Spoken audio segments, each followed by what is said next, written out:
पवित्रता का अर्थ है शरीर पवित्र करना। सुमित जी हरियाणा से। श्री हरिवंश। राधे राधे महाराज जी। महाराज जी, जब से आप हमारे जीवन में आए हो, राधा नाम का इतना प्रभाव है कि मन में अपार आनंद रहने लगा है। महाराज जी, भक्ति मार्ग पर चलते पवित्रता का अर्थ समझना चाहता हूं कि पवित्रता का अर्थ ब्रह्मचर्य का पालन करना है क्या? नहीं, पवित्रता का अर्थ है शरीर पवित्र करना, वाणी पवित्र करना और मन पवित्र करना। शरीर पवित्र, जैसे आप शौचालय गए तो उतने ही वस्त्र पहन करके जाइए जितने धो सकते हो, नहीं तो आजकल तो बंद व्यवस्था है। आप शौच हुए, स्नान किए, अंगोछे से पोछा और फिर अपने कपड़े धारण कर लिए। अगर आप शौच वाले कपड़े पहने हैं तो आप अपवित्र हैं। पवित्रता का जितना निर्वाह करोगे उतना बढ़िया चिंतन चलता है। लघु शंका गए, आप खड़े खड़े लघु शंका कर रहे हैं, आपके पैरों में छिट्टी पड़ रही, फिर आपने मूत्रेंद्रिय को प्रक्षालन नहीं किया, धोया नहीं, फिर हाथ नहीं धोए, आचमन नहीं किया, आप अपवित्र हैं। कुछ भोजन पाया, आचमन नहीं किया, अच्छे से कुल्ला नहीं किया, आपका मुख अपवित्र है। आपका मन गंदे विचार कर रहा है तो अपवित्र है।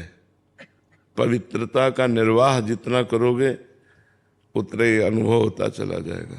अब जैसे हमें भोजन पवा दिया जाए तो हम पता चल जाएगा कि बनाने वाला क्या सोच रहा था, कैसे बना रहा था। पर हम वस्त्र पवित्र, सब पूरी पवित्रता का निर्वाह, तो तुरंत पता चल जाएगा। तो ऐसे हम पवित्र रहें तो हम अपने मन को जान सकते हैं, अपनी बुद्धि को जान सकते हैं, मन बुद्धि को भगवान में लगा सकते हैं। अब हमारा मन कहाँ गया कर, इसलिए पवित्रता का निर्वाह करना अत्यंत आवश्यक है। ब्रह्मचर्य यम नियम में आता है, संयम में। ब्रह्मचर्य और पवित्र करता है। ये तो बाह्य पवित्रता है, ब्रह्मचर्य आंतरिक पवित्रता करता है।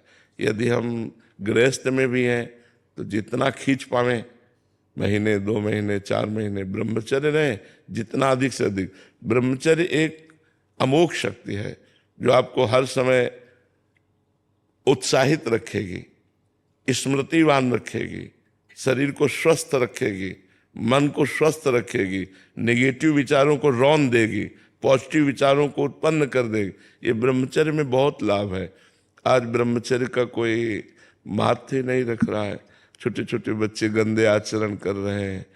बड़ों की बात क्या है, बड़े तो इसी को सुख ही मान रहे हैं। शराब पीना, मांस खाना, व्यभिचार करना, यही लक्ष्य ही रह गया है। कोई बिरले ऐसे हैं जो इससे हट करके थोड़ा आत्मानंद, भगवदानंद, सत्संग की तरफ चल रहे हैं, तो कुसंग की तरफ ही जा रहे हैं। शराब पीना, ये करना, वो करना, गंदे आचरण करना। तो हमें लगता है कि अगर हम शरीर पवित्र रखें, मुख पवित्र रखें, वाणी से किसी को गलत न बोलें, मन से गलत विचार न करें, ब्रह्मचर्य रहें, पवित्र भोजन पावें, तो अभी देखो आपको इतने में ही आनंद आने लगेगा। राधा नाम जपिए और इतना कीजिए तो इतने में ही आनंद आने लगेगा। अब आप हमें 10 मिनट छोड़ दें, हम चुपचाप बैठ जाए, बाहरी स्मृति खत्म हो जाएगी, बैठे हैं नहीं। अब अपवित्र रहो, अपवित्र खान विचार, तो भगवान में थोड़ी, भगवान परम पवित्र है। जितना आप पवित्र रहोगे उतने आप भगवत चिंतन और अच्छे विचार आएंगे, आप तेजस्वी रहेंगे। पवित्र, देखो हमारी किडनी खराब है, डायलिसिस होता है। आपको क्या लग रहा है मैं डायलिसिस मैन जैसा हूँ? एकदम जोशीले, उत्साह, एकदम फिट। संयम नियम से चलो, अपनी दिनचर्या और भगवान में चित्त को जोड़ो, तो शरीर माना पीड़ा युक्त है, कष्ट युक्त है, पर मन में आनंद है। और मन में आनंद नहीं है, शरीर स्वस्थ है, तो आप क्लेशित है।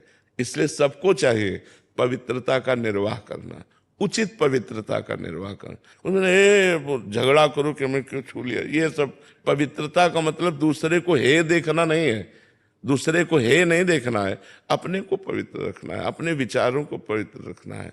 तो पवित्रता का तात्पर्य शरीर, मन, वाणी, इससे है जी। अर्पित रंका जी। जी राधे राधे महाराज जी। महाराज जी बने हैं